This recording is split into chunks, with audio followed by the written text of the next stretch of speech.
Hello and welcome to Talkin' Baseball. It's February, people. We are here. So is Eugenio. So is Luis Arraez. Little White Sox talk at the end. We're talking ball. Talking ball.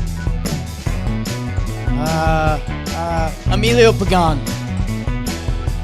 Ben Revere, safe. Infield single. Cause Gino was at third. Hello and welcome to Talkin' Baseball. I am Jake Storielli. That is Trevor Plouffe. Rob Scirocco's producing. Dalton Feely's producing stats and info and research for us. And this all started with me and my friend Jimmy, who really began. Nobody cares, dude. Let's talk ball. Because there's ball to be talked. It's February 2nd. The shortest, longest month is here.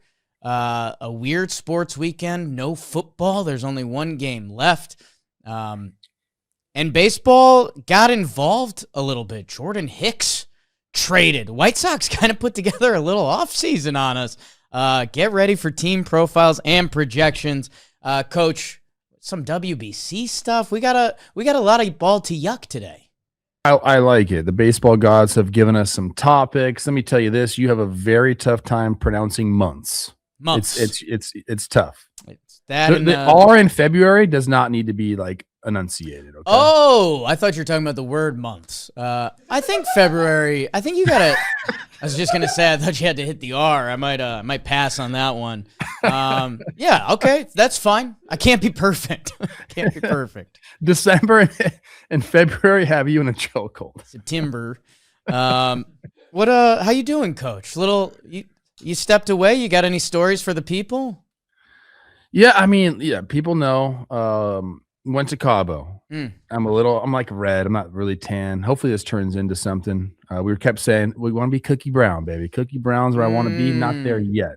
More like baked ham red right now. Stories. I don't know, man. It was just being a bunch of NFL guys. Like that's not like an easy spot to be in. Yeah, okay? You were worried about being alpha a little bit. How'd you do? It's like I'm one of the alphas. Yeah. That's what I've figured out, man. And like there's all these little challenges that you go through, whether it's a shuffleboard game or a ping pong game or like throwing the ice shot at the bell. It's a nice video. Trev sent me one video from his trip. I believe, correct me where I'm wrong, I believe you take a shot of something and then you throw a piece of ice at a bell probably 10 yards away and you nailed it. I was proud. Yeah. So look, I fit in, which is it gives me a lot of confidence. Okay. Good. I had a great time though, man. It was me, Sean McVay. Yeah. Proud of you. I had a nice little Jakey concerts back in the game. A little Fred again, your guy. Insert YouTube comments. Jake at Fred again? Who would have put that together? It's a good time. New venue. Fred again, you'd like him, Trev. Vibes 10 out of 10. He's just really? Like you always have interesting music options for me. I need to get into that. So real Talkin' Baseball listeners remember Jakey Rez. I wouldn't say the vibes are 10 out of 10. It's just kind of cult. Get in where you fit in. Fred again's just everyone in. He's got a bunch of bangers. It was a good time. So golly, let's look at us living, Coach. I know it's time to get our final living in because spring training, pitchers and catchers report in a week. WBC, like we're back. We're back in the game. And so is Eugenio Suarez, a man who hit 49 home runs last year. I have a lot of stats and information on that. We'll get to Arraez, Jacob Wilson extension, kind of some final predictions maybe as we go forward with there's still a starting five of a pitching rotation you could put together in free agency. But man, this Gino one has a lot of fun talking points on it because it was an interesting free agency. He's, 34 years old. He hit 49 home runs last year. 52 if you include the postseason, which I'm going to start doing.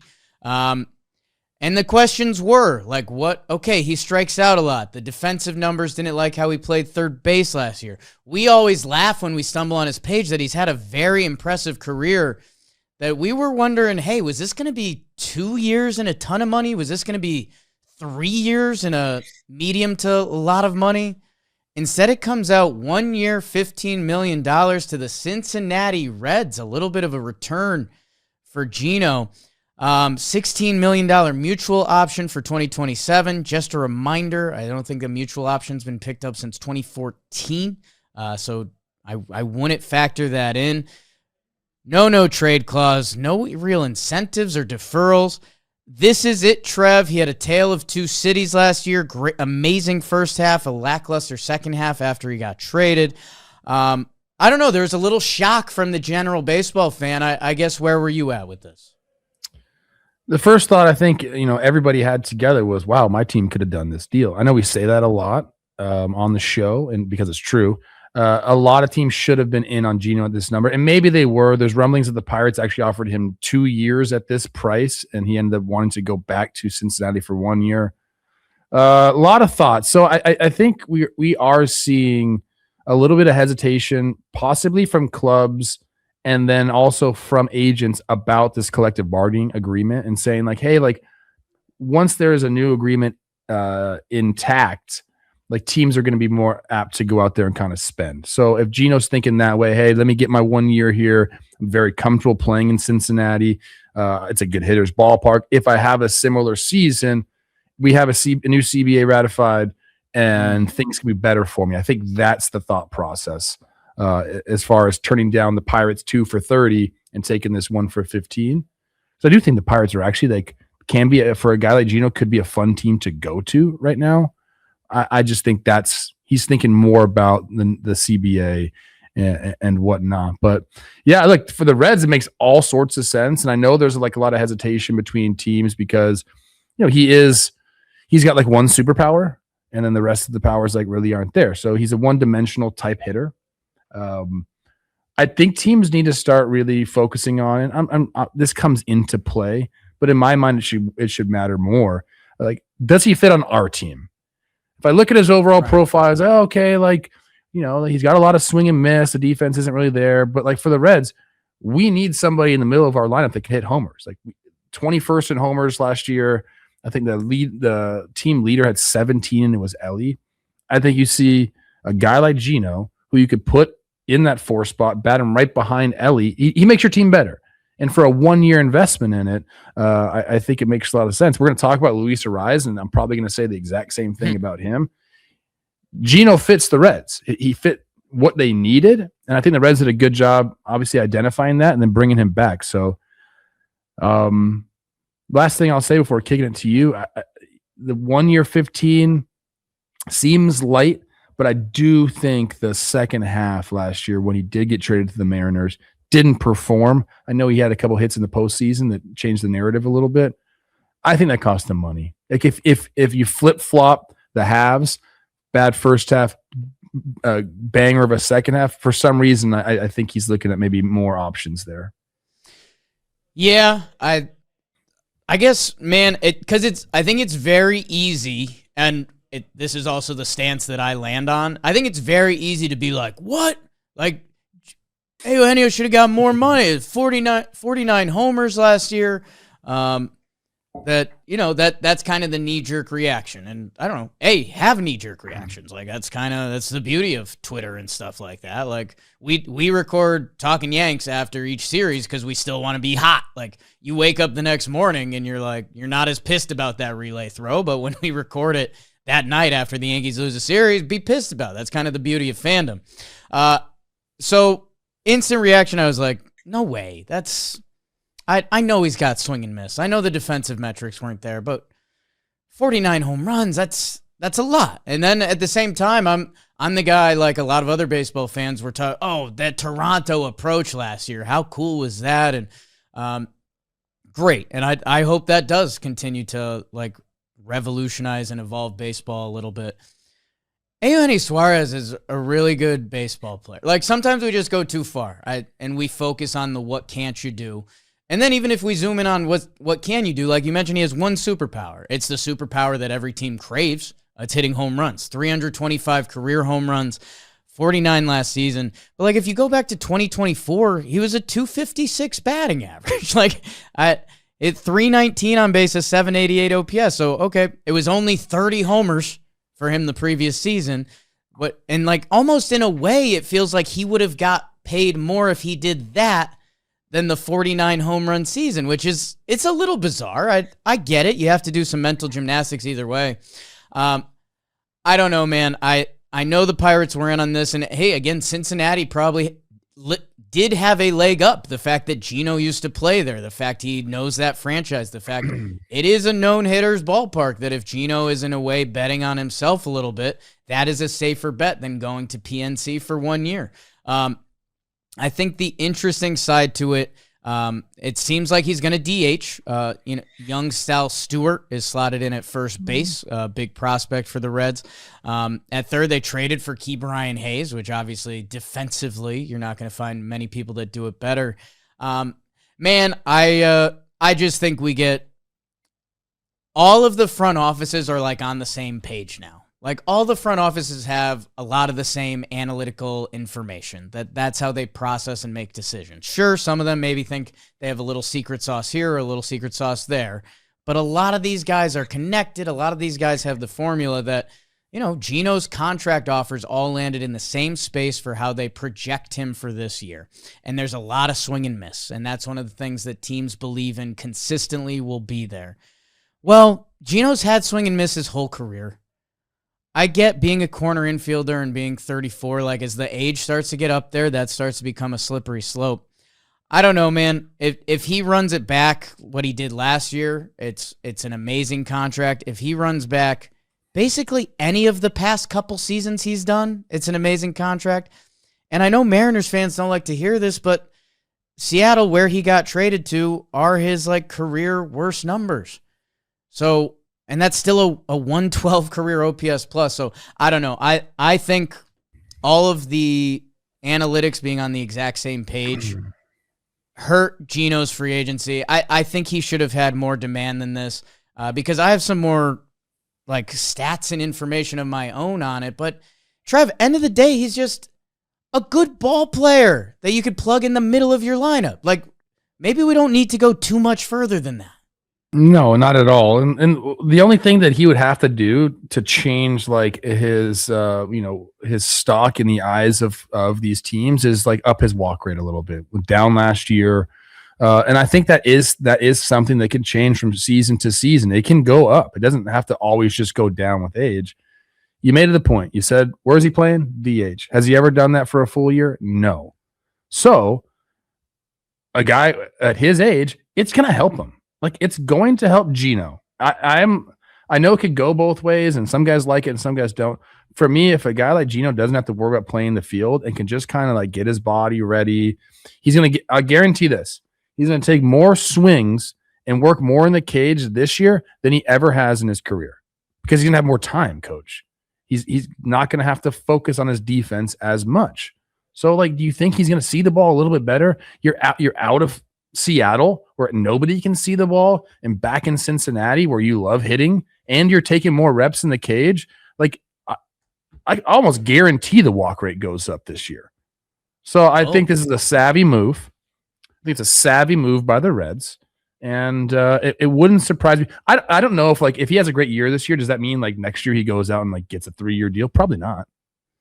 I think he's probably going to end up being a mercenary type guy until his playing days are over. I just don't see the market for long-term deals out there for him, even though you and I both agree, like, he's worthy of that. At least a second year where he has the option.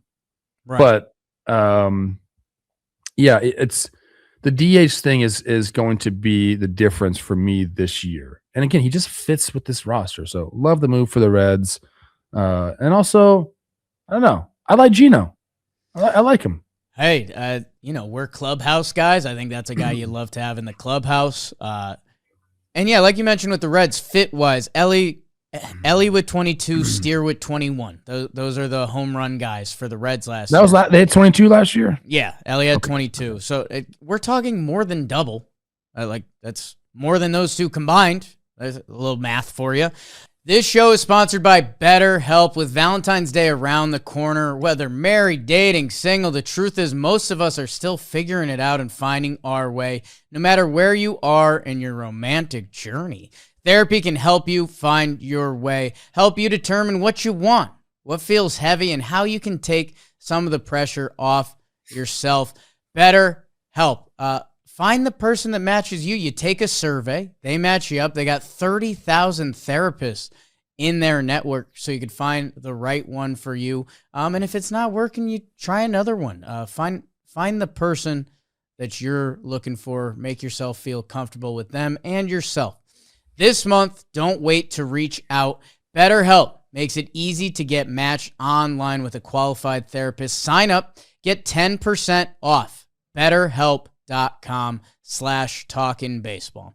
That's BetterHelp, HELP.com/talkinbaseball. Go check them out. I get pretty frustrated with the defense thing. I've seen Gino play defense. I realize it's not, I mean, especially Cabrian on his team and, the elite third baseman right now. He's 34. It's hard to be elite at any defensive position in Major League Baseball at that age. Remember when the Reds played him at shortstop for a year? But okay, if Gino hit free agency last year, he was a +3 OAA. Now his OAA and his walk percentage has gone down each of the past few years. That you start doing that with age. It's not what you want, but it is what it is. And I also just think, like, I don't know what the hitting coaches are telling Gino. I don't know if anybody's telling Gino anything, but he's trying to hit home runs and he's hitting them. They're not telling him to have a 2-strike approach. He's in the lineup to do one thing. I do think there's something to he does have a lot of empty box scores that if you're looking for day in, day out contributions, there's going to be some hollow Gino days, but that's kind of comes with the territory of what he's trying to do on the baseball field. I guess where I get frustrated, we talk about guys posting, whether it's position players or pitchers. Gino plays every day. 162, 158, 159 games the last 3 seasons. He's missed 7 games over the last 3 seasons. At his age, that's very impressive. So you could put that in the DH argument if you want, like keep Gino off his feet a little more well rested. I'll admit to the people, like, I still very much have a DHing kind of is a different beast. It's just a weird lifestyle for players that not all of them adjust. If Gino does, watch out. Sign me up for 5 more years of thick boy Gino, just DHing and knocking around. But, like, I don't know. I get really frustrated. Our Trey Turner conversation from this year when we brought in Shelby and we're like, dude, Trey Turner's great this year. And Shelby wasn't trying to shots fired at his guy. He's like, no, he's felt like Trey Turner. That sometimes with these defensive metrics, we still don't have it figured out. Like, that Gino being at third base for 4 weeks, Gino being at third base for half a season, Gino being at first base. Like, what if he learns that position a little bit? Like, he's not a perfect player, and that's okay. Like, if I'm a Red Sox fan, I'm pretty not happy. If I'm the Pirates fans, I'm just still frustrated at how our franchise is viewed by free agents and other players. Okay. Gino in 2021. Okay. So that was 4 years ago. He was 29, 30 years old. He put up a -9 OAA. Okay. Following year, puts up a 0. 2 years removed from a -9, he put up a +11, was in the 97th percentile in OAA. Name me another stat that fluctuates like that. That's insane, dude. Yeah. So, like, I have a lot of mixed emotions with it because I understand what we're trying to do. I love assigning value to defense. It's very important. It's a huge part of the game. You can game the system. I've already told you. Done it. Did it myself. Game the system. Took away extra base hits, especially at third base. Pretty easy. Stay on the line. Your defensive numbers will improve. Like, without a doubt. There just needs to be a better way where we're not having fluctuating seasons like that. Like, yeah, like he's probably not in a 97th percentile defender. Also, probably not in the bottom 10th percentile in defenders. And can we average that out? Do you just do like a rolling 3-year OAA? Is that how you do it? you're right. You got me fired up now. Yeah, and hey man, each team uses their own metrics. Again, I'm not necessarily standing here defending Eugenio Suarez's third base defensively over season metrics, because I do think some of the young bucks who aren't hitting 49 homers are, yes, probably playing a better level of defense. But yeah, a lot of OAA and a lot of the defensive metrics are positioning. That's how things can change for you. And okay, like, let's see how things play out between first base, which we've talked about for the Cincinnati Reds, and, young Sal Stewart trying to figure out the game. Could Gino adapt over there if they need him to? Or, hey, Hunter Green's on the bump. Might be a couple punch tickets that we might not need the best infield defense for the day. And you could probably say that about Lodolo or Chase Burns as well. So, again, it's a lot of team composition, which I feel like we've started to ignore as fans because we're just like, well, his WAR was this or this was this. Like, yeah. I'll be honest, like, Gino Suarez for maybe my Yankees, I already think they have too much swing and miss and too much guys that try to hit gopher balls that I wouldn't have loved to fit. Don't get me wrong, if we record Talkin Yanks right after he signed, I'd be excited as all hell because he hit 49 home runs last year. And a little Jake and Daltalytics coming at you people right now, because Dalt on the sheet had active players to have multiple 49-plus home run seasons. Aaron Judge with 4. Shohei and Eugenio both have 2. And I said, okay, that's great, Dalt, because I was on the same wavelength, but I went to the position, Trev, the position you played, third base. And I played half your season at least at third base and hit over 45 home runs. That's how I sorted it. A-Rod with 54 in 2007 leads the way. And by the way, he had some off-the-field allegations, so you do whatever you want with that.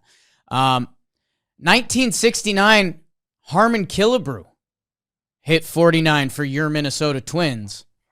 And then Gino has 2 49-homer seasons, one with Cincinnati and then the Arizona-Seattle hybrid season, that if you went from 1970 and you said, if I wanted to put an asterisk out there, maybe a steroid type deal, I'm not saying I need to, but Eugenio Suarez would be the only third baseman that's hit 49 home runs in a season, and he did it twice. So, hey, I don't know how your defensive metrics are grayed out. I'm not slamming the table saying he needs to play third, but him playing third every day and having that kind of offensive production, I just think the strikeouts, the walk rate, the defense, the getting older, I think all of that, when that gets punched into the analytical, how much we're going to offer a free agent, I think that went too far with this guy. I believe in the talent. That I love it for Cincinnati, and I would have loved it for a lot of teams. 2 quick things. Sure. Number 1, 2012, I had 19 homers at the break. Then Luke Hochevar busted my thumb up. Could have gotten hot in the second half and hit 49. Yes. Maybe. Yes. Second thing, more importantly than that. Definitely. 100%. You could say pretty much anything, and it would trump that. Yeah. Gino. Yeah. Just make better swing decisions, get the ball in the zone more, and that falls on the hitting coach. Hey, hitting coach, take it, be prideful in your work with Gino and say, I'm going to make this guy have his best year of his career. You know who his hitting coach is. I have my fingerprints all over this. It's Mortal Kombat. It's me. It's Chris Valleca, my old travel ball teammate, is his hitting coach. I need to make a call. Chris. Yeah. Get him in the zone. Yeah, maybe it wasn't more important. Maybe we took a step backwards. I don't know. Chris Valleca. This is a guy. Let me go, coach. Let me go. Run. My dad, great dad. Great dad. Never pushed me to play. He just you like it, whatever. Taught me the game. Me and my brother. Was always encouraging. I don't remember anything that he ever said to me that was encouraging. I don't remember any of that. The one thing I remember him saying to me was one day, and again, nice dad, not a bad, he was always really nice to me. The one thing that I remember vividly was we were playing a game at Burroughs High School. It was some sort of local all-star game. Sure. I make an error in the 4th inning, come up on a chopper, goes under my glove, whatever. Get in the car on the ride home. He goes, what happened on that ball in the fourth? I said, Dad, I just didn't get there in time. Like, thought I was there, went under my glove. And he goes, Chris Valleca would have made that play. Oh. So Chris doesn't even know. Like, he's been in my mind for the last 30 years. Yeah, a similar story for the people. I made a diving catch in center field during the 12-year-old Middlebury Little League All-Star Tournament. And one of the parents of the opposing team, and my mom was sitting out there too, said, wow, that chubby center fielder can really play. So, I don't know. Not exactly Chris Valleca, but I think we landed in a good spot with that. Does this Cincinnati, have you like processed your thoughts where you are with this team? Because they frustrated me the past couple years. I don't think I still don't think they contend for the NL Central division. But obviously could they be a wild card team? They were last year without Gino. So we know they have the identity. They throw the ball. They can do that. They got starting pitching for days. I think Gino helps a lot in the middle of that lineup. So the offense got better, and they're going to be in the mix, Coach. And I think they have like trade chips. Like, I want to see what they do during the season. Right now, they're still, I think, the third best team in that division. But they were a playoff team last year, and they just added. So I'm in on the Reds. Want to see them do a smidge more, because if you look at the lineup, you're still like, oh, well, we need some help there. They definitely have a recipe, man. Like, okay, can Ellie take a little more? Like, that will be huge. Everyone thinks that. Between Noelvi Marte and Sal Stewart and Matt McClain, like guys that are real prospects, can they grow? And then you could say, dude, their whole rotation, like their rotation has almost Seattle Mariners energy. Like, you're looking at these guys, like all of those guys could shove and have an all-star first half. But it's really hard for that to all happen, that it's what's going to happen. And I don't know, just my final thing, because we've got some connections throughout baseball now. One of the things that front offices, all of them believe in, and obviously because there's some truth to it, the postseason home run stat, like when you out-homer your opponent in the postseason, teams are 92-17 or whatever. What's Gino do again? He bangs the ball out of the yard, Coach. So it's funny when we talk about the postseason where he had 3 home runs this year. Like, okay, so what do we care about? I don't hear people yelling about OAA in the postseason. I don't know. That being said, I really liked the last Cincinnati Reds DH they signed. Third base, first baseman, Jeimer Candelario. Did not work out. Out. So that's the beauty of this beautiful game. You also do have an affinity for Eugenio Suarez. Like, you do have a... Look at him. Yeah. Look at what the man wears. If he was at the Grammys last night, he would have won like best fit. Not even trying. That's the other part that makes, okay, I guess I'm still getting hot. Rob had the Lord Farquaad Eugenio Suarez outfit this year. I watched the Grammys last night. I caught the end. I don't know. I like an award show. Cat's Eye came on, and my daughter, who's 8, is like, oh, I know them. And then they performed. I'm like, you probably should have known them. Is that the K-pop band? I think there's a few. I mean, there definitely are a few. There's a few K-pop people in there, but there's also just like non-Korean people. No, it's really funny. It's like the new Spice Girls. Oh, okay. I saw, they had a song that was insane that they performed. Big fan of, but they could dance. Big fan of Sportsish, that a lot of people probably follow on social media. And that's where I get a lot of my hybrid content. I think she had a post that was like, these are Destiny's children. It might have been them. I don't know. We could be really exposing ourselves. We're getting yelled at right now. For Father Time. Let's talk a little Luis Arraez, which is a similar conversation, but very different at the same time. And it's all brought to you by SeatGeek, people. MLB offseason is almost done. spring training. A lot of the dudes are already down there. And the World Baseball Classic. I think we're getting official rosters in a couple hours. Me and Coach Trev are going to be at a couple of those games. We got to talk about that. Meanwhile, the NBA, NHL, World Cup is this summer. Olympics are coming. Hello.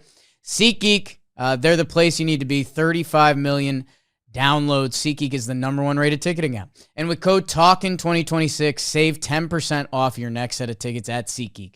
TALKIN2026 at SeatGeek. Download the code. Use it when you're ready. Go see something.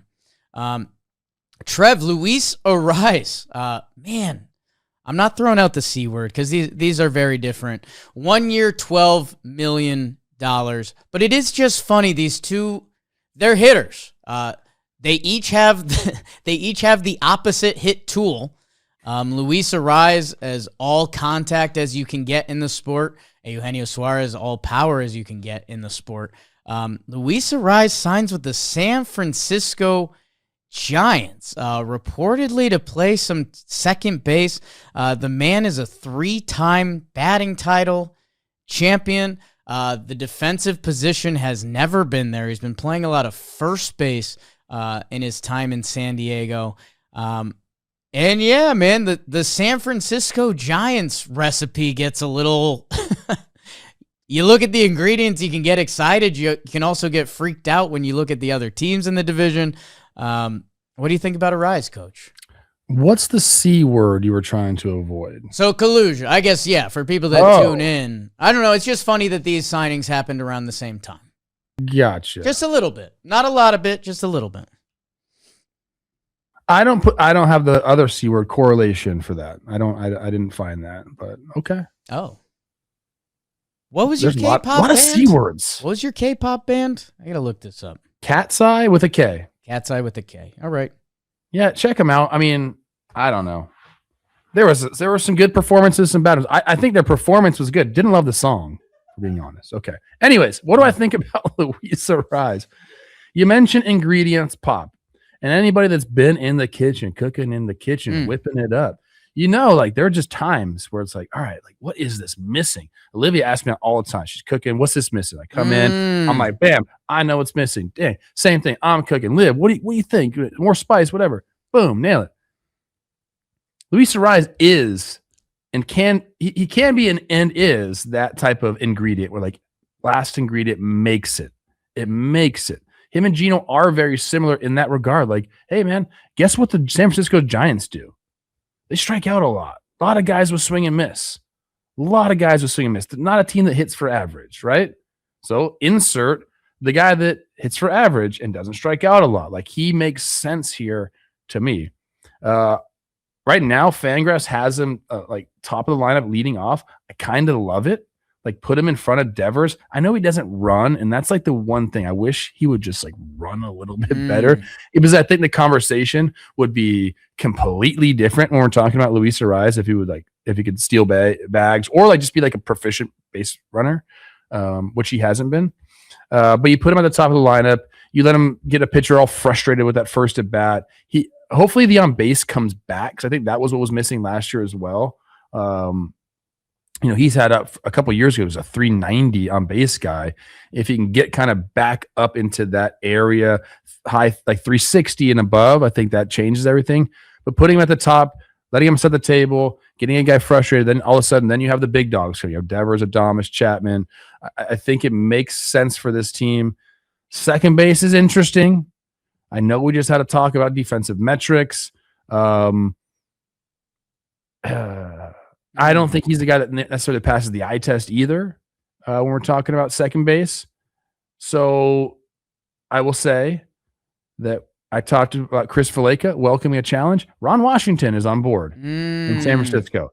Accept that challenge, Ron, and get our boy playing some good defense, and that'll be another huge feather in the cap. But overall, my take is love it for the Giants, and I am rooting for the Giants wholeheartedly this season because like they continue to like try and like do things and make big moves, big trades, sign free agents, go after guys. I mean, a whole new coaching staff is here. Like they're going for it. And that makes me like, I want to root for this team. I want them to be in the mix this year, Jake, and I hope they can be. Yes. Okay. Comparing Arraez and Eugenio, just a little bit more, like, both those guys bring their different hitting approaches, and like offensively, it's not really the concern with either of those guys. Like, Eugenio is going to strike out a lot. Arraez isn't going to have a lot of power, but guys to be in your lineup, if Arraez is your leadoff hitter, you kind of feel good about that. If Gino's in the middle of the lineup, you kind of feel good about that. Gino's defense at third for me is like acceptable. Arraez's defense kind of isn't. And so I'll be honest, when I look at this, I'm wondering how much of a little bit of a smokescreen there is that right now the Giants have Bryce Eldridge kind of slotted in to be their DH. 21 years old, big prospect, got a taste of the show last year, didn't click. Let's see what happens. I mean, maybe he comes to camp, he looks amazing. I don't really like a young guy like that DHing every day. There's something that just feels wrong about it. If you're the Giants, you can get pretty big power production from shortstop, from third base, from first base, from left field, that if Arraez ends up DHing for you a little bit, I don't hate that. Like, you're kind of, in the grand scheme of baseball, you're looking to make up a couple homers if that's going to be in your DH spot. But if he can be the valuable leadoff hitter he can be, and that's kind of the great game here, right? Like, last year's stats kind of aren't enough for who Luis Arraez needs to be. But if you go back the year before that, if you go back 2 years before that, I mean, 2023, he's a 354, 393.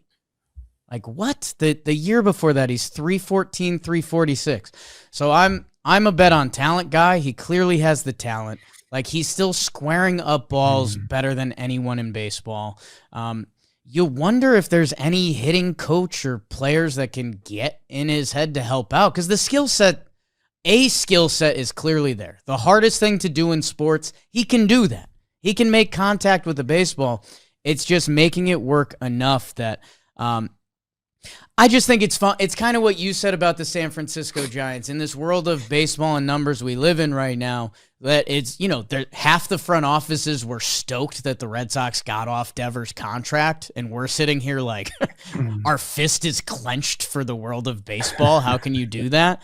That it's like, all right, man, Arraez, he's a baseball player. He's really good at the hardest thing to do. Devers is an absolute baller. It feels like he hasn't even had his best season yet as a baseball player, and maybe that's where I'm wrong. For me, the defense just gets weird. Like, you're really going to look at the left side of your infield with Chapman and Willy Adames, and then at the right side, you're going to have Arraez and Devers. Like, maybe Ron Washington's final masterpiece comes out this year, and I love that. I've signed me up for that. But I don't know, man. That doesn't pass my sniff test. So you're saying, even though they promised him that he would play second base, because it sounds like he turned down some multi-year deals because they wouldn't allow him the ability to play second base, you're thinking Giants just said that, and the season comes around, like, actually, bro, you ain't playing second base. We're still going to go after Brendan Donovan or give Casey Smith a shot here. I guess I'm looking at it more as a versatile. That doesn't sound like Buster Posey to me. That's all I'm saying. You're not wrong. And Vitello here is trying to set the tone, and you've got a lot of well-respected ball players. I'm not saying it's exactly the Red Sox front office saying Bregman will play second base, but I have it in the area code. Like, I don't know, man. What's Logan Webb do? I mean, besides be, top 5 pitcher in baseball every year, pretty much. A lot of balls on the ground that I know you got those guys on one side of the infield, but it just, all right. I don't know. I'm just putting it out there. Maybe I'm wrong. I like San Francisco as a ballpark for Arraez. Like, the homers may not be there at all, but he's got a lot of room to work with. And dude, they have ball players. I like you said with our weird recipe equation, but Harrison Bader's out there to ball, bro. Like, Jung-Hoo Lee, Arraez, Devers, Adonis. If this team was in the AL Central, I think we're picking them to win it. You say that though, Coach, and you look at what they've. I feel the same way. I know. And you just look at what they've done. We got it right here on the sheets. I knew they were 81-81 last year. That ain't gonna cut it, right? Hey, good job, 500. Year before that, 2 games under, 80-82, 79-83, and then in 2022 also 81-81. So 321 and 327 over the last 4 seasons, and they've been making moves. I don't know what's happened. It's not just, hey, we're playing in the same division as the Dodgers. It's not that. Something has to change, man. And they're trying, so I'm rooting for them. Is Bader and Arraez and Hauser and Malley, like the guys they've signed this offseason, is that enough? We'll see. It kind of doesn't feel that way. It kind of feels like we're doing the same thing. I know what you're saying. Season of Devers, I get it. I know. Again, I'm rooting for this team. It feels like they have a high floor and a low ceiling. Like it just feels like they're kind of what we're saying, that they've been around 500 every year. I guess the counter to that would be, what was it in the NL last year? 83 games to make the dance. Like, we're talking about the Giants. If they, Devers came over and had a slow start. Like, if you can have something click in the rotation, if Bader plays like he did last year, that's a significant. Right now, Bader's slotted in their 7-hole. Like, I realize, fan graphs and there's still going to be a lot to sort out, but like, I guess the phrase you said before, they're trying.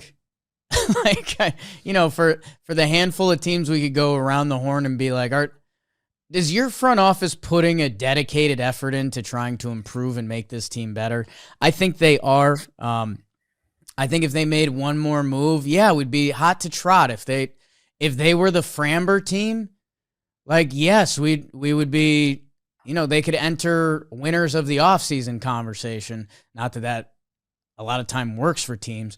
And again, that's a very impactful starting pitcher that would give them one of the best 1-2 lefty-righties combos in the league. So that's just full speculation. Part of my soul likes it, but at the same time, like, I'm not telling people it's going to work because we ain't seen it work. Buster Posey, in 2022, joins the ownership group, 30 people. Joins the ownership group of the Giants. 2 years later, becomes the president of baseball operations. How, is this just Buster Posey's job forever? Or are we saying if we're in 3 more years at a 500 clip, Coach? Right. Like, what happens? He's very entangled in this organization. That's got to impede decision making.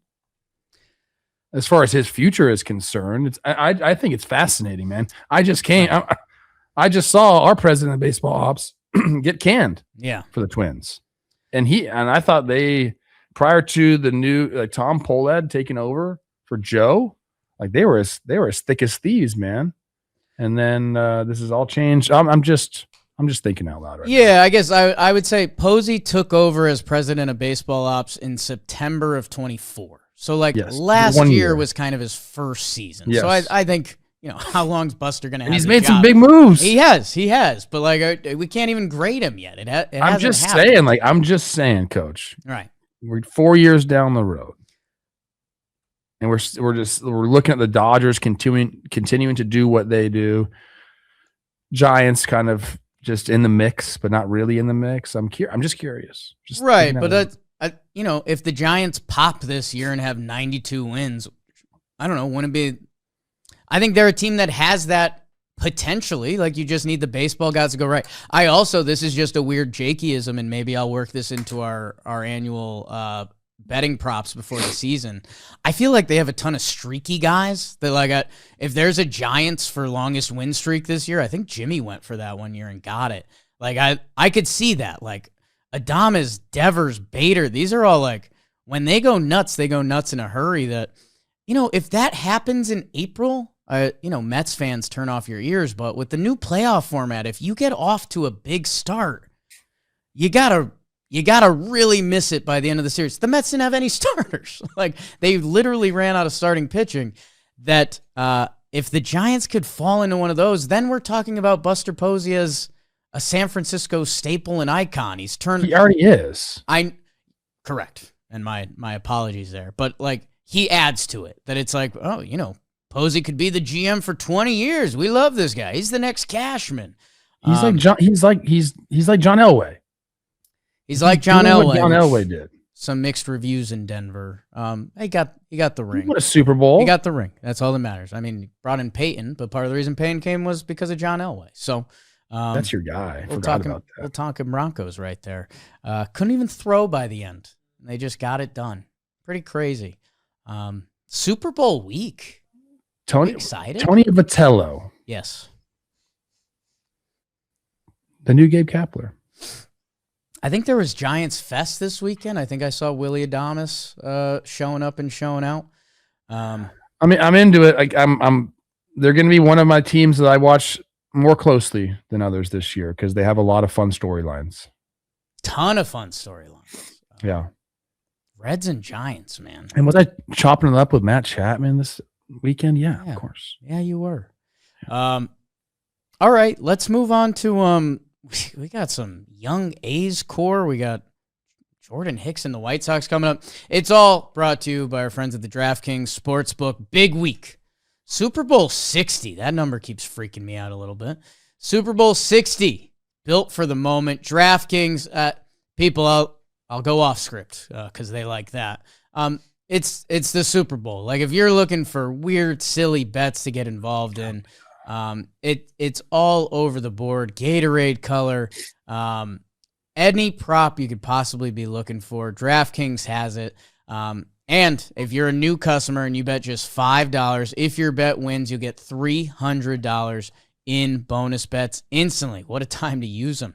Download the DraftKings Sportsbook app. Use code JAMBaseball. That's code JAMBaseball. Turn $5 into $300 in bonus bets if your bet wins. In partnership with DraftKings, the crown is yours. Coach, I guess a little talking A's.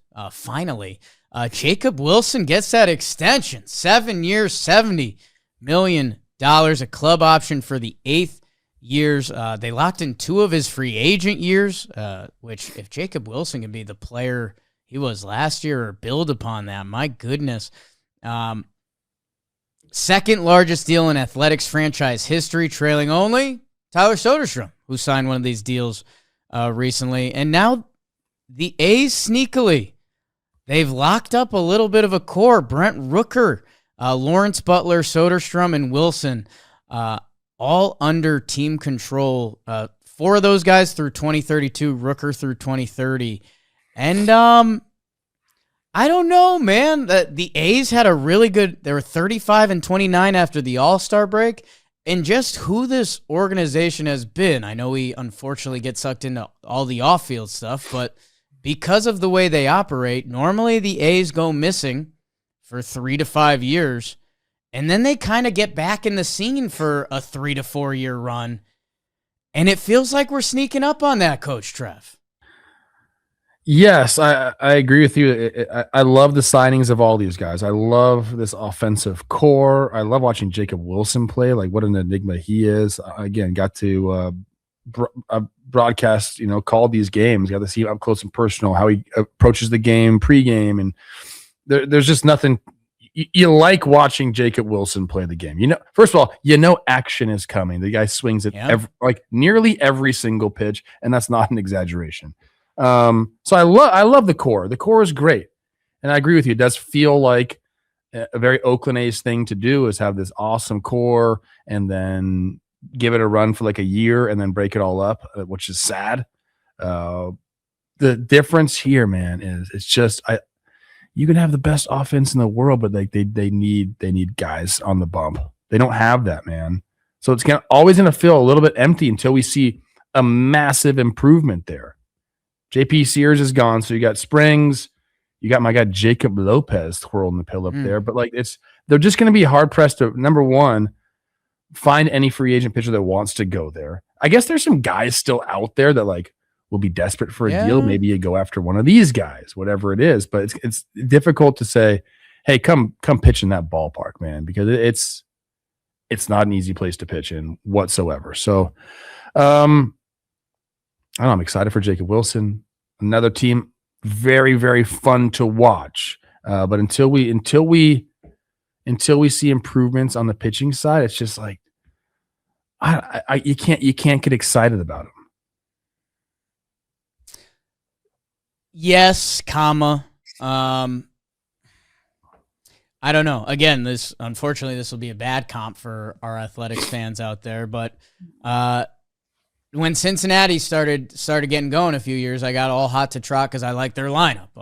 Somehow everything flipped in the past couple of years that now they're like a pitching team and the lineup makes us nervous. You need a certain amount of pitching, and can Severino, Springs, Morales, Lopez, and Medina be that? Probably not. If we're being real, if you want to have Athletics aspirations, whatever those may be, it would be interesting to see. You know, there's five or so starting pitchers that could really help a rotation still on the market. You wonder if the Athletics can get involved on any of those guys, because it would make us be able to dream just a little easier.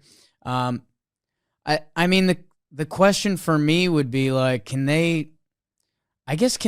where is the pitching? Like, because dude, the young talent in the lineup is very impressive. Like what Langoliers did in the second half last year is nuts. What is Kurtz going to be over a full season?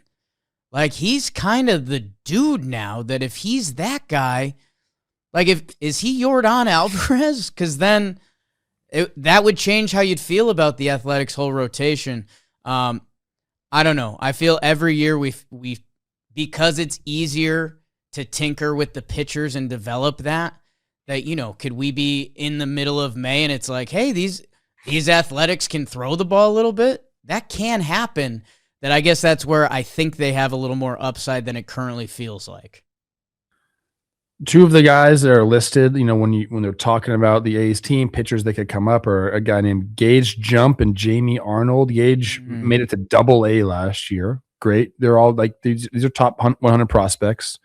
Jamie Arnold was drafted last year, so he hasn't even thrown a professional pitch yet. So, like, is it on the way? I mean, they got another shortstop coming up on the way that they traded for. Right. He's also, 19 years old? Yeah. I don't know the North Sacramento A's farm system maybe as well as I should, admittedly. But there's going to be a lot of guys who need to make the jump to make that team truly competitive. Yeah, and I guess, hey, I believe it's easier to have a jump on the throwing side of the ball still. That I'm looking at their potential call-up guys this year. Like, you know, JT Ginn and Joey Estes are currently listed in AAA. Like, I've seen those guys throw major league pitches. Can they, in one good sesh, can they tap into something for a week, a month? Remember when Estes, like, fought? What was his whole deal? He had like a bad, right. Something happened off the field, and he got mad at somebody for missing a ball. He gave a stank face. It got blown out of proportion. Right. I remember circling back on it, and everyone was like, "Oh, okay, like that's, I don't know, life can be hard." I guess it'll be the Athletics finished 76 and 86 last year. They were 5th in average, 8th in OPS, 12th in runs. I guess it's going to be interesting to just view it on the scope of, like, what do you really think this offense can do with a full year of Kurtz, with McNeil as an ad? You know, oh my gosh, I forgot that he went there. You know, can they be? They're going to be a top 10 offense in baseball. They were last year. I think for me, it's, can they become like a top 5? And that gets tough. You know, you're starting to enter the elite team category. And hey, man, their pitching was bottom 5 and their defense was bottom 5. So if we could tighten the screws there to become like middle of the pack-ish, I don't know. The AL West has a little bit of Mariners fans, hour in. The Mariners look really good. Houston, I'm curious. The Rangers, I'm curious. That, like, could the A's get in the mix with those teams this year? It's not out of the realm. Their pitching could also be like last in baseball. So that's the range we're talking about. You're so soft. You're I'm afraid soft. of Seattle fans. I am. You're afraid of them. I am too. I took my foot off the brake there. I took my foot off the brake. I hammered my foot on the brake. Yeah, I took my foot off the gas. I'd be interested when it's that time of year to see odds on the A's to win the division. They're going to take a leap these years. I'll take your bet right now. They're going to take a leap one of these years. Like, the A's just do it. I was looking at their franchise year by year, and literally, like, I mean, you can go back to the Moneyball A's. They end up missing the postseason for like 5 years. Then they go 3 straight. They miss for 3 years. They go 3 straight. They've missed for 1, 2, 3, 4, 5 years. I don't know.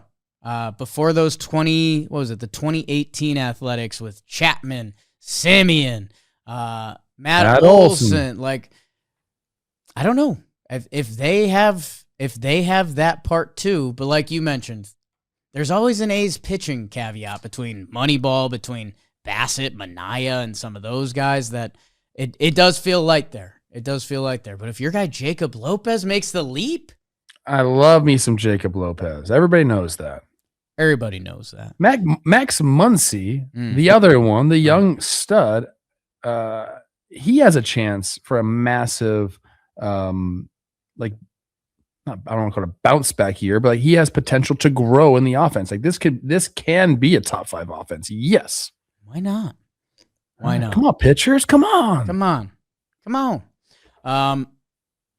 Congrats, Jacob Wilson. His dad played. Dude, dad's awesome. Jack Wilson. These guys were fucking rolling double plays in their backyard together, man. Love that. Like, I'm going to start crying right now thinking about Teddy.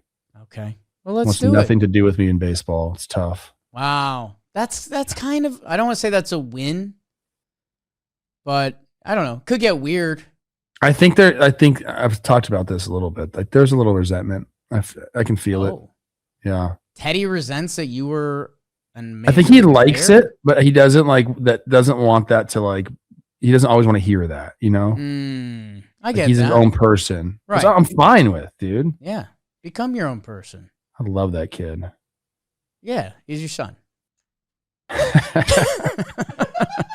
Do all dads love their sons? Oh, coming up in the next hour, we're going to check in. We're going to call the dads we know. Trev, I think it's time. I teased it at the start. It's time for the Best Western Traveler check-in because, my goodness, it's time for a little Chicago White Sox yuck, coach, because they signed Austin Hayes, 1 year, $5 million, play a little corner outfield. Go look at his stats and how he contributes offensively and defensively in a lot of his seasons. They trade Jordan Hicks and David Sandlin, who's a prospect that we heard about in previous Red Sox trade rumors. And now the White Sox, who we don't give a lot of shine to, and to be honest to us, that's fair. They had a little bit of an offseason pass. Sir Anthony Dominguez to come close. Yeah. Murakami to hit home runs. Anthony Kay, can he be the next, KBO comeback guy? Sean Newcomb, what he can do in the pen. Luis Angel Acuna. The White Sox have had an offseason, which I feel like we haven't said that about a lot of recent White Sox offseasons. And can they be on a path basically to get exciting? Are you asking me that? Sure. Yeah, they're on a path. I do like all the moves that they've made. I do think the AL Central is just like not a great division.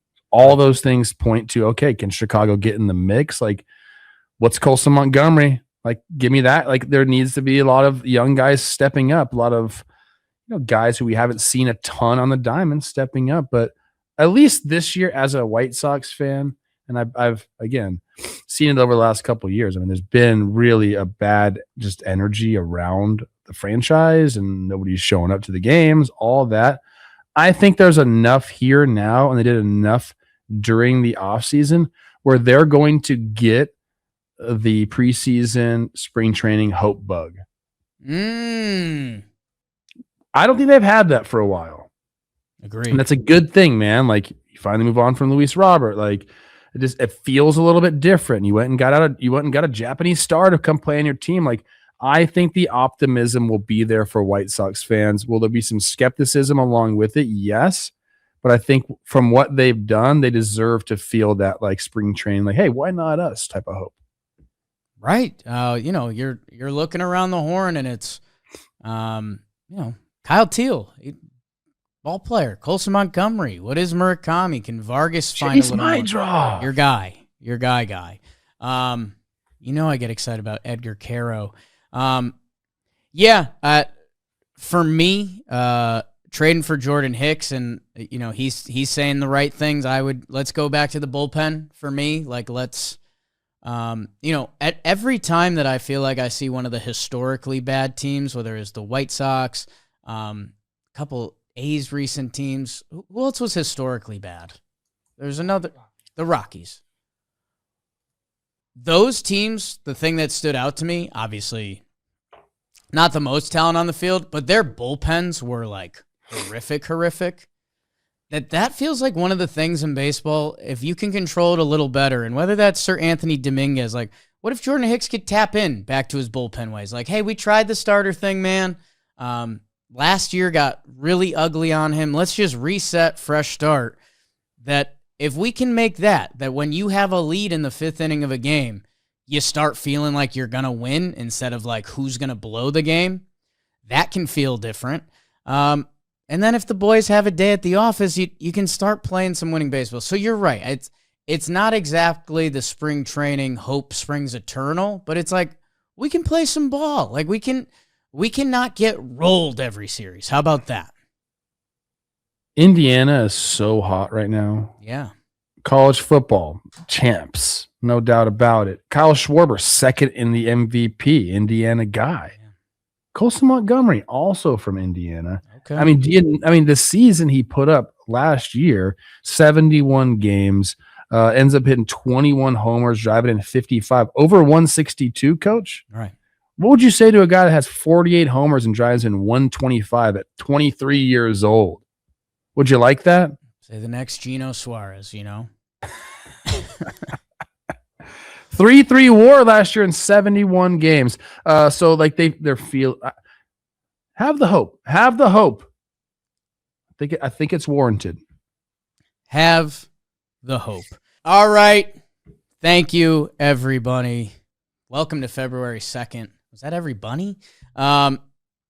It's almost time. We got a couple big free agents left. We might talk about that next episode. Framber, Gallen, Bassett, Giolito, Verlander, Scherzer. I can make a rotation out of that. Hey, go get like 4 of those guys. Yeah, get real hyped about you. A little Bassett reunion, would love that. Sucks. Take all the young guys under his shoulder. He's got a massive wingspan. He'd literally probably fit the whole rotation. That'd be a whole rotation, yeah. Giolito, what are we doing? Might not be a good ballpark for Giolito. Yeah, a lot of fly balls. But Denzel Clark's out there. Love Denzel Clark. Love him. Love Denzel